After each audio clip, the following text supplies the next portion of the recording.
Well, around these parts, September is back to school time. And for some of my audience, they're all grown up and have experienced the very first month of college or university in their lives. Or maybe they've gone back for another year. Just kidding. My audience? Shit, most of them got at least 3 years before any of that shit happens. So for those viewers, consider this a cautionary tale. Students at University of Victoria in British Columbia, think Colorado, but less legal marijuana use and more illegal marijuana use, came to school ready to learn. Only problem is, one teacher didn't quite come ready to teach. What a fucking lame-ass segue. I should write for radio or something. Professor Jiangping Pan, who seems to teach a lot of computer network-related courses according to his university bio, was scheduled to teach a class on numerical analysis. I don't know what that is, but it doesn't sound like it involves routers, sounds like it involves math.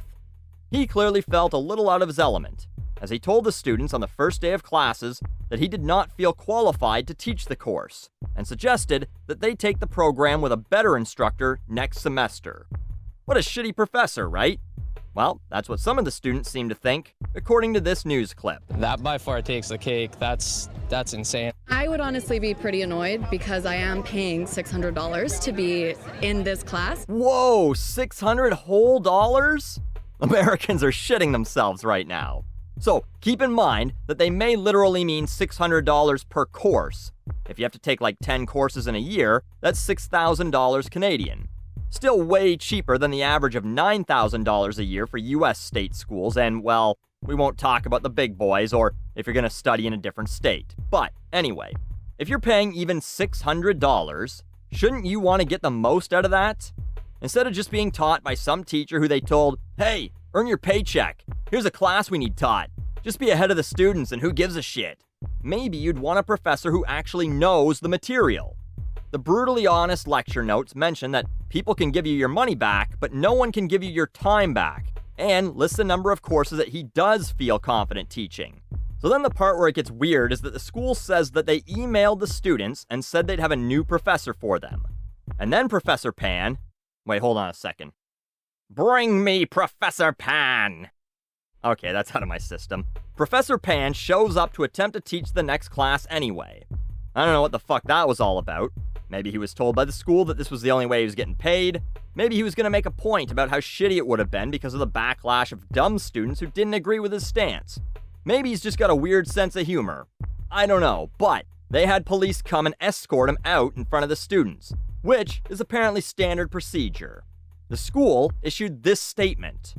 Faculty members are often asked to teach foundational courses that are not directly in their areas of research as a service to the department and to students. This is a normal part of a faculty member's job and does not mean they are not competent to deliver the course.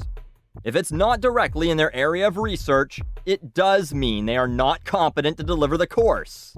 This is the problem with schools, and one that I think a lot of young, naive students don't understand. Post-secondary education, university or college, or even a trade school, is a business. You are purchasing a service, in this case, training for a career.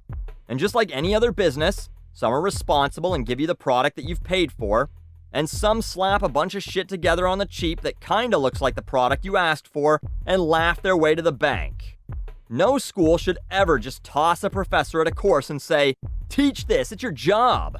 It's like having a football coach teach kids how to play baseball.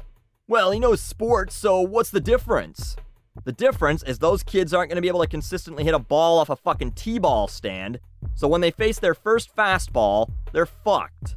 The CTV article I read about this called it a bizarre scene. It's bizarre because other professors are just fucking complacent with the bullshit school system shoving people through, taking tens of thousands of dollars over 4 years, giving them a piece of paper and saying, okay, figure it out. As I said, numerical analysis sounds like a math course.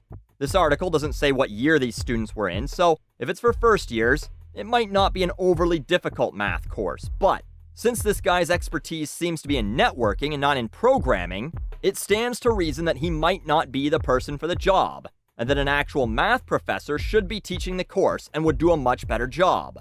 Clearly, the university feels otherwise. Students put a lot of faith in the idea that the school is going to do right by them, 'cause Well, it's a school. It's not Greasy Eddie's used car lot where he wants you to take a half-fucked Ford Escort off his hands for the low, low price of $1,000 above Blue Book. It's education. The UN calls it a fundamental human right. Of course they have your best interests in mind. Right? Nope. They have the best interests of the school in mind. Even so-called private non-profit schools. Non-profit makes it sound like a fucking charity and everyone's volunteering. The average salary in 2012 for full professors at Princeton, a non-profit private school, $193,000. You better fucking believe that they want that gravy train to keep on a-rollin'. So, I applaud Professor Pan, even if he did potentially commit career suicide, and I wish more professors would do this.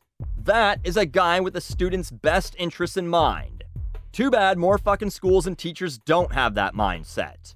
Open your wallets, get a diploma from a bunch of people who haven't been in the real world for a decade or more, assuming they ever did the job that they're training you to do, teaching courses that they couldn't fucking pass the midterms on themselves, and spend a decade paying off the student loans while applying for jobs that you're just not fucking qualified for now. That's your future, kids. Good luck!